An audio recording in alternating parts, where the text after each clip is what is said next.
This is currently happening sa loob ng mga UP campuses natin. Or hindi lang UP campuses, but yung public universities natin. Harap-harapan, lantaran. Hindi na nga nila tinatago eh. Tapos, pag ni-red tag kayo, kala nyo kung sino kayong santo na hindi nyo alam yung pinaggagawa ng grupo nyo. Diba? Kaya ayaw nila na papasukin yung militar or kapulisan doon sa loob ng UP campuses or sa mga public campuses natin because of this. Diba? Now, ngayon nyo itanggi. Diba?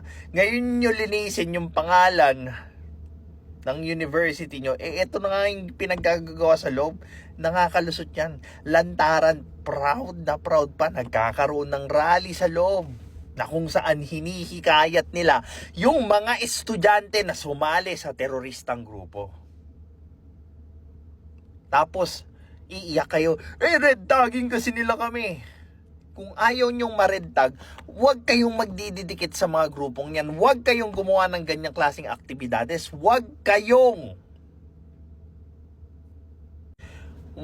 magpaloko dyan sa grupo na yan. Maganda lang pakinggan yung mga gusto nilang mangyari.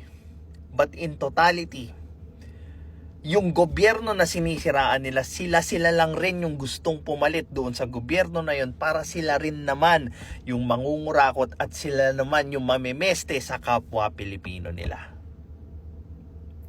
They are just the other side of the coin na tinutuligsa nila. Mga hipokrito, mga terorista.